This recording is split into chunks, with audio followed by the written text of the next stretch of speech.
ঈদের শপিং এর বাজেট কত? 25-30। এবার কার টাকায় ঈদের শপিং হচ্ছে? আব্বু। শপিং এর জন্য আপনার নিজের বাজেট কত? 20-25। ঈদের কেনাকাটার বাজেট কত? এবার ঈদের কেনাকাটার বাজেট ছিল 5,000 টাকা। কার টাকায় শপিং হচ্ছে এবার? জামাইয়ের টাকায় এবার ঈদ শপিং এর জন্য বাজেট কত? তো 25,000। এবার কার টাকায় শপিং হচ্ছে আর কি? যে ভাইয়া দিছে, আপু দিয়েছে, তেমন না 10,000। অলরেডি আমার শপিং হয়ে গেছে। এবার কার টাকায় শপিং হচ্ছে? ভাইয়া দিয়েছে, পাশাপাশি বাবাও দিয়েছে। ঈদের বাজেট কত? বাজেট 5,000। 5,000 টাকা। কার টাকায় শপিং হচ্ছে? আব্বু। আব্বুর টাকা। শপিং এর বাজেট কত? অনেক, তাও 10। ঈদ শপিং এর বাজেট কত? আপনার কার টাকায় এবার ঈদের শপিং হচ্ছে? আব্বু। আপনার? হাজবেন্ড ট্যাক্স ছাড়াবো না, কিন্তু ঈদের শপিং এর টাকাটা একটু বাড়াতে বলবো। এই টাকাটা কম হয়ে যাচ্ছে, নেক্সট ঈদে আরো বেশি চাই। বাজেট নাই, টাকা নাই, তাই বাজেট নাই। এর মধ্যে সবচেয়ে কম থাকে পুরুষ মানুষের বাজেট, এটাই হচ্ছে গিয়ে কথা। এখন বুঝেন কত হইতে পারে, সবচেয়ে কম।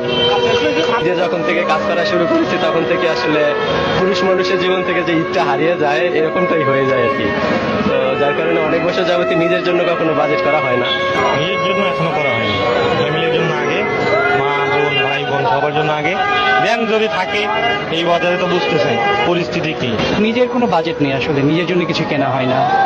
ঈদের জন্য আসলে আমরা যারা পরিবারের দায়িত্ব নিই, আমাদের নিজের কোনো বাজেট থাকে না।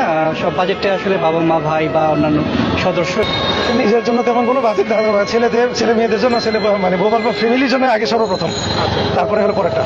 নিজের জন্য তেমন কিছু না, মিসেস আর হচ্ছে বাচ্চা, আমার দুটো বাচ্চাদের জন্যই মূলত। আপনার বাজেট করেছেন? নিজের জন্য আসলে তেমন করা হয় নাই, কিন্তু ফ্যামিলির জন্য সবচেয়ে বেশি করা হয়েছে।